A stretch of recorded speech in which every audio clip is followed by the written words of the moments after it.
From the beginning, you caused to create, to pioneer and innovate. No time to hesitate. In every moment, we're part of your design. Co-creators in your kingdom, walking in the light. I am doing a new thing you call us to see. In every challenge, Lord, you're setting us free. No fear of failure, we rise and stand. With hearts wide open, we take your hand. Expect the new, embrace the unknown. In every step, your seeds are sown. From Africa's lies to nations untold, we'll dream with you as your plans unfold. Empowered by love, we move with grace. In innovation, we find Hey everyone, our welcome back. place. We're diving deep into leadership, innovation, faith. This time, our focus is on missions in Africa, drawing from a collection of notes and transcripts. And one thing that jumps out from these materials is this recurring theme, this emphasis on Africa's potential. Yeah, it really struck me too, this idea of Africa's potential.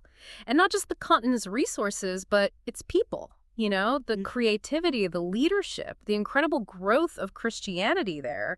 It's inspiring stuff. Absolutely. It's not just about the resources, right? It's the people. Exactly. But there's this one speaker who kept coming back to this idea of disruptive innovation. Even used YWAM, Youth with a Mission, as like the prime example. So what makes this disruptive innovation different from, say, just regular innovation? Well, you've got your incremental innovation, right? Making small improvements here and there. And then you've got radical innovation, creating entirely new markets. Like think about the internet, for example. Right, that's a big one. Yeah. But disruptive innovation, that's like next level, yeah. Yeah. It's the one that completely changes the game. Exactly. It totally reshapes the landscape. Think smartphones. They revolutionized the mobile phone industry. Or look at YWAM.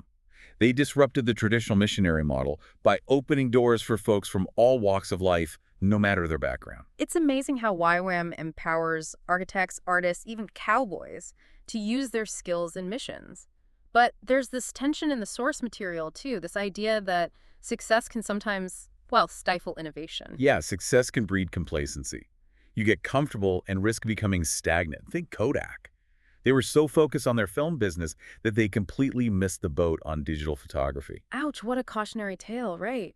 Makes you think about how crucial it is to stay agile, to embrace new ideas, even when they seem a bit scary or challenge how we've always done things. Absolutely. For organizations like YWAM, this means constantly reevaluating, being open to change, to doing things differently. It takes a lot of humility to admit you might not have all the answers, which leads us to another big idea woven throughout these materials, this emphasis on collaboration, working together. It's like earthworms, you know. Individually, they may seem insignificant, but together, they play this vital role, enriching the soil, making it fertile.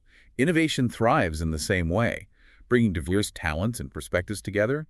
Well, that's where the magic happens. It reminds me of David H., one of the speakers. His book, Why Not Women? Exploring Women in Leadership.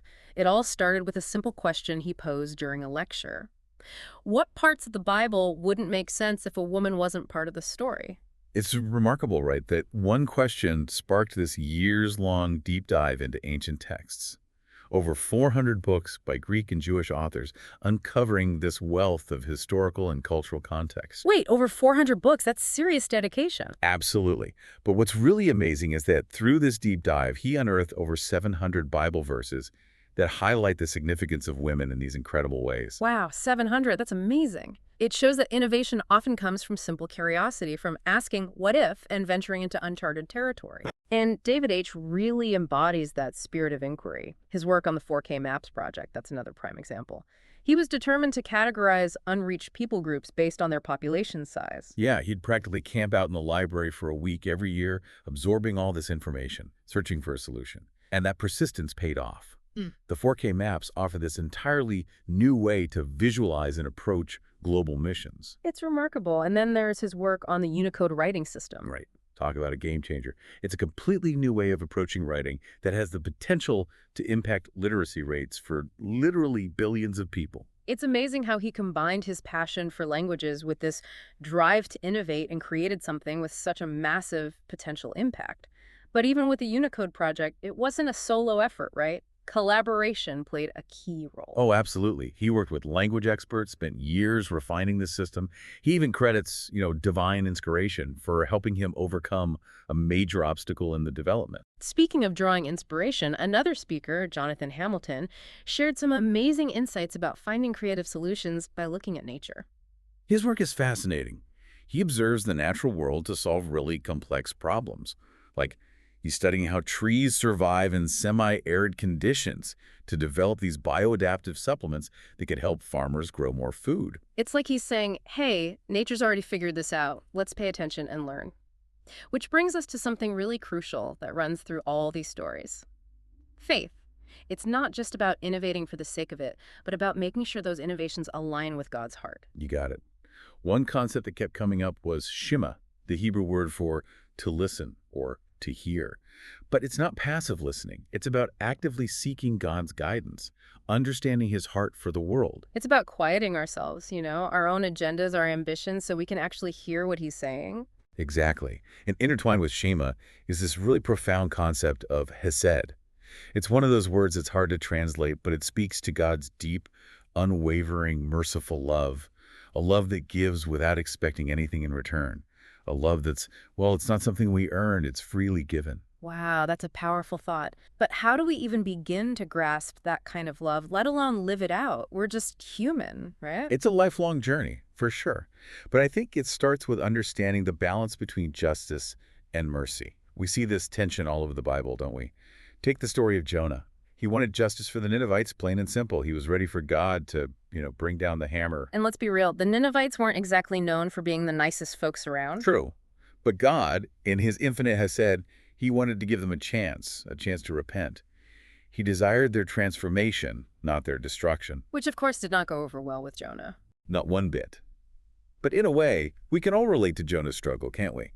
When someone wrongs us, it's natural to want justice, to see them get what they deserve. But hesed, it pushes us beyond our limited sense of right and wrong. It challenges us to ask, how can I be an instrument of God's mercy even here? It's a tough question, especially when something feels truly unfair. It's way too easy to get stuck in that they had it coming mindset. It is. But remember Moses. When the Israelites completely rebelled against God, he could have just walked away, right? And said, forget it, you're on your own. But instead, he did what? He interceded for them, begged God to show them mercy, even though, let's be honest, their actions totally warranted judgment. He was willing to stand in the gap for them, to say, you know what, punish me instead. That's powerful, a true example of hesed in action, even when it's hard. Exactly.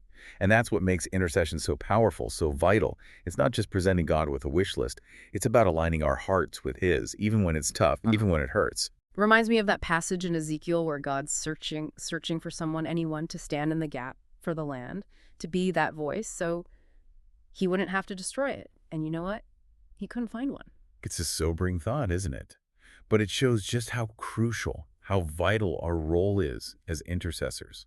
When we choose to stand in the gap like that, to plead for God's mercy, we become agents of change, of reconciliation, of hope. We become part of something so much bigger than ourselves. So it's not enough to just have these groundbreaking ideas. They have to be grounded in Shema, in truly listening for God's heart, and in Hesed, reflecting his merciful love in everything we do. You got it. Oh. And sometimes that means setting aside our own ambition, our need to be right. It means embracing that we mentality.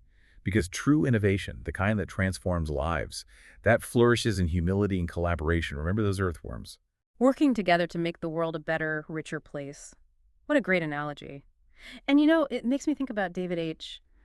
We can talk about innovation, but he lived it, not just with Why Not Women, but all these other projects, he poured his heart into them. You're absolutely right. And each project, the 4K maps, the Unicode system, even his approach to studying the Bible, they all point back to this core belief. God's constantly making all things new. And that you and me, we have the privilege of partnering with him in that. But like we've seen in these stories, it's not always glamorous. It takes time, dedication, a willingness to stumble, and the guts to get back up and try again. Now you're talking innovation. It's not for the faint of heart.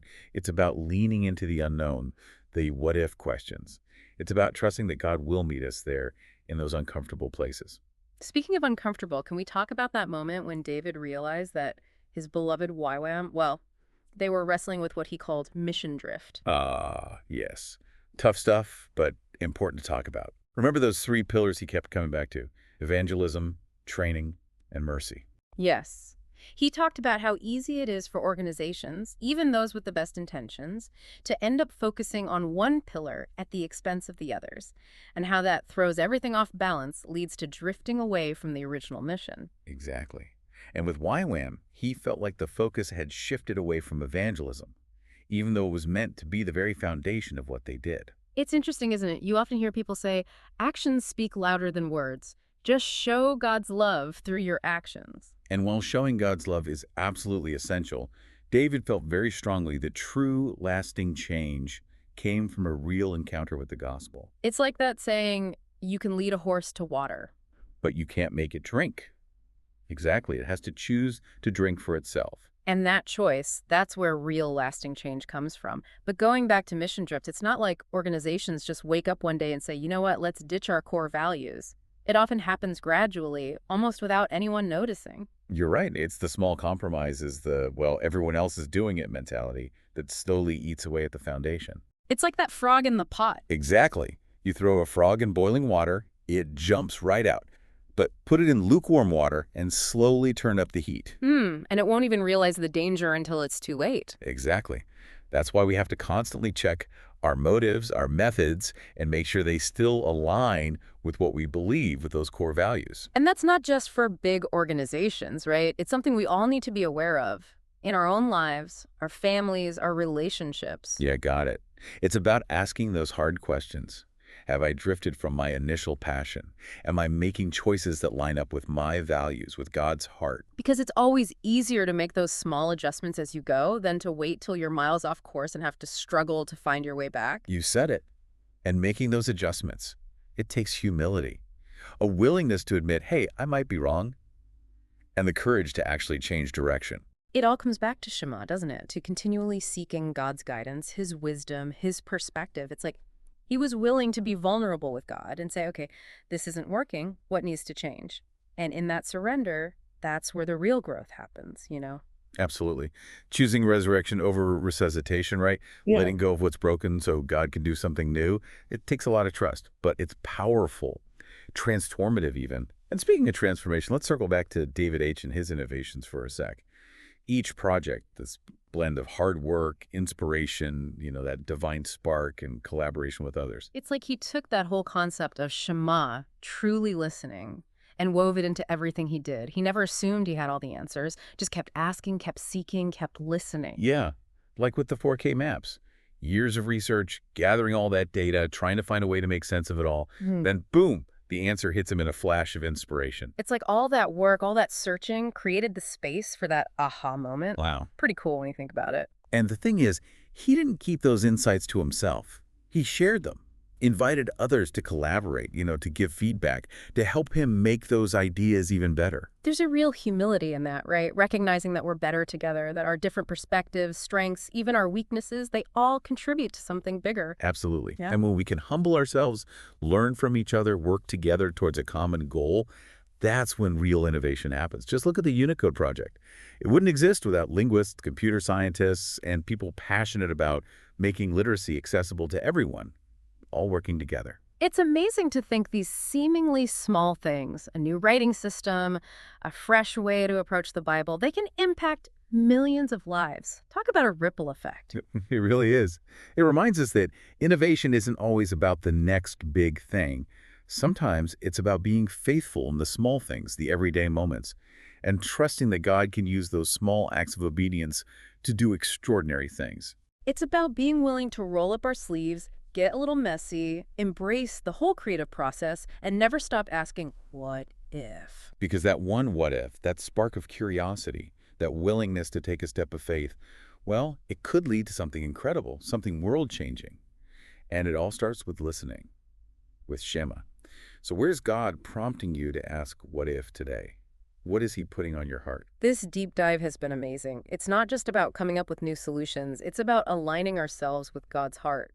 It's about Shema, really listening for his voice, and he said, reflecting his love in all we do. Partnering with him to bring real, lasting change to our own lives and the world around us. And as we've seen, that change often starts small. It starts with a question, a willingness to see things differently, a heart that's open to where God's leading. So, to everyone listening, we'll leave you with this. Where is God inviting you to partner with him, to make all things new? What step of obedience, what flicker of curiosity is he calling you to embrace today? Keep seeking, keep exploring, and keep diving deep. We'll see you next time. You're called to create, to pioneer and innovate. No time to hesitate. In every moment, we're part of your design. Co-creators in your kingdom, walking in the light. I am doing a new thing. You call us to see. In every challenge, Lord, you're setting us free.